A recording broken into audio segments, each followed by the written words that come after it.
नमस्कार दोस्तों। एक तरफ दुनिया का एक बड़ा हिस्सा भूख से लड़ रहा है, दूसरी तरफ करोड़ों टन फूड रोजाना डस्टबिन में जाता है।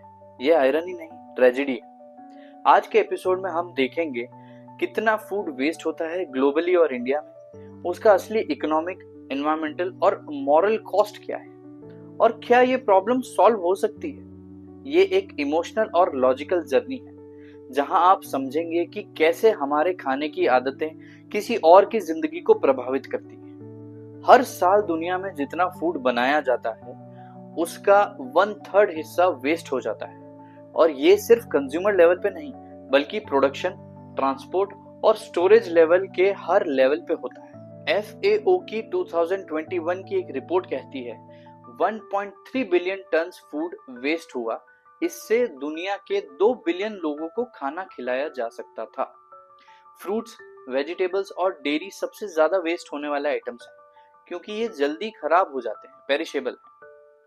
यूएसए का एग्जाम्पल है, रिटेलर्स परफेक्ट लुकिंग फूड चाहते हैं, जिसमें थोड़ा भी दाग हो उसे डिस्कार्ड कर देते हैं। हर साल बिलियन डॉलर्स का फूड लैंडफिल में चला जाता है। उसी के ऑपोजिट फ्रांस का एग्जाम्पल है, सुपरमार्केट्स को फूड डोनेट करने का कानून बनाकर फ्रांस ने एक मिसाल सेट किया। इसने न सिर्फ हंगर रिड्यूस किया बल्कि कार्बन एमिशन भी कंट्रोल हुआ। ये नंबर सिर्फ डेटा नहीं, एक वेकअप कॉल है। जब एक कंट्री फूड वेस्ट का मैनेजमेंट लॉ बना सकती है तो बाकी कंट्रीज क्यों नहीं।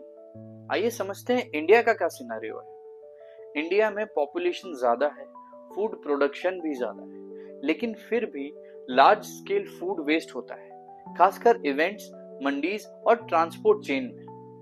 FSSAI की 2022 की एक रिपोर्ट है जो कहती है 92,000 करोड़ का फूड हर साल वेस्ट होता है। वेडिंग्स, कम्युनिटी किचन्स और गोडाउन स्टोरेज में सबसे ज्यादा वेस्ट होता है। कुंभ मेला का एक एग्जाम्पल, करोड़ की संख्या में भक्तों को खाना दिया जाता है, लेकिन डिस्ट्रीब्यूशन और स्टोरेज की कमी की वजह से मेजर पोर्शन वेस्ट हो जाता है। इसका मेजर प्रॉब्लम है कोल्ड चेन। फ्रूट्स और वेजिटेबल्स का 40% हिस्सा सिर्फ इसलिए खराब हो जाता है क्योंकि ट्रांसपोर्ट और स्टोरेज में टेम्परेचर कंट्रोल सिस्टम और इस तरह का इंफ्रास्ट्रक्चर नहीं है। इंडिया में इंफ्रास्ट्रक्चर की कमी और प्लानिंग का लैक फूड वेस्ट का मेजर रीजन है। यहाँ सिर्फ लॉ से नहीं, अवेयरनेस और लोकल लेवल इनोवेशन से काम चलेगा। दुनिया में भूख की समस्या फूड प्रोडक्शन की नहीं बल्कि डिस्ट्रीब्यूशन और एक्सेस की है।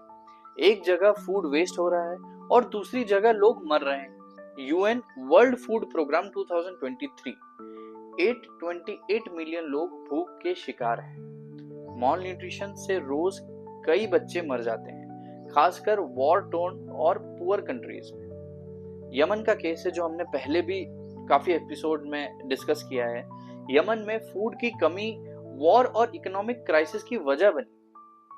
वहां रिलीफ सप्लाई पहुंचती नहीं, जबकि रिच कंट्रीज में फूड लैंडफिल में जा रहा है। उसी तरह India, despite being an agri power house, 195 million लोग अंडर नरिश्ड हैं क्योंकि proper distribution system, ration reforms और आउटरीच नहीं है।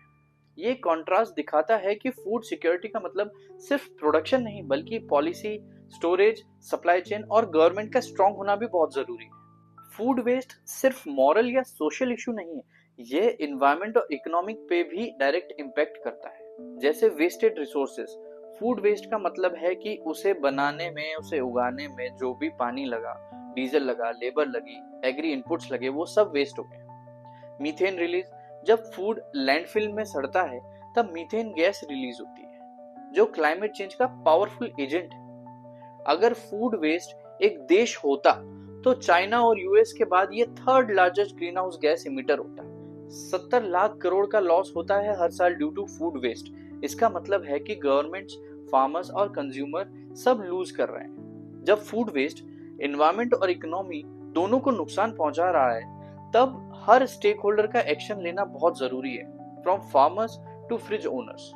अब समझते हैं इसके रूट कॉजेस क्या है। पहला है ओवर बाइंग। लोग सेल्स और बल्क डील में एक्स्ट्रा खरीद लेते हैं और उसे टाइम पर कंज्यूम नहीं करते, वो फूड वेस्ट हो जाता है। Second, storage issue. मंडीज और ट्रांसपोर्ट में टेम्परेचर कंट्रोल इंफ्रास्ट्रक्चर नहीं होने से फूड वेस्ट हो जाता है। Third, cosmetic standards, perfect looking food का ऑब्सेशन फूड को वेस्ट बनाता है। Fourth, lack of policy enforcement, awareness programmes और डोनेशन सिस्टम्स अभी भी लिमिटेड है। एग्जाम्पल देखें अर्बन वेडिंग्स का, शादियों में बुफे सिस्टम और सोशल प्रेशर की वजह से लोग ज्यादा क्वांटिटी में खाना बनाते हैं जो खाया नहीं जाता और वेस्ट हो जाता है। कंज्यूमर हैबिट्स, कल्चरल प्रैक्टिस और सिस्टम गैप फूड वेस्ट का असली कल्प्रिट है। अवेयरनेस से ही माइंडसेट चेंज आएगा। इसके काफी सारे सॉल्यूशंस और सक्सेस मॉडल है। पहला फ्रांस का model, law based system to donate unsold food. दूसरा NGO action, feeding India, Robin Hood army जैसे एनजीओ रेस्क्यूड फूड डिस्ट्रीब्यूट करते हैं। टेक इनोवेशंस, एप्स जैसे नो फूड वेस्ट लोगों से कनेक्ट करता है। गवर्नमेंट इनिशिएटिव्स जैसे FSSAI का कैंपेन है save food share food. Last, composting, biogas और कंपोस्टिंग से फूड वेस्ट को रिसोर्स में बदला जा सकता है। इन मॉडल से पता चलता है कि अगर सही इंटेंट हो तो सिस्टम लेवल पर भी और ग्रासरूट लेवल पर भी चेंज पॉसिबल है। आज का सवाल सिर्फ ये नहीं है कि कितना फूड वेस्ट हो रहा है, सवाल ये है कि हम कितना फूड सेव करने के लिए तैयार हैं। हर घर, हर दुकान, हर शादी में थोड़ा सा सोच बदलने से एक ग्लोबल मूवमेंट बन सकता है। अवेयरनेस और एक्शन दोनों जरूरी है। कमेंट करें जीरो वेस्ट जीरो हंगर अगर आप इस मिशन में हमारे साथ हैं। नेक्स्ट एपिसोड में हम बात करेंगे why soil is the starting point of food security. Thank you.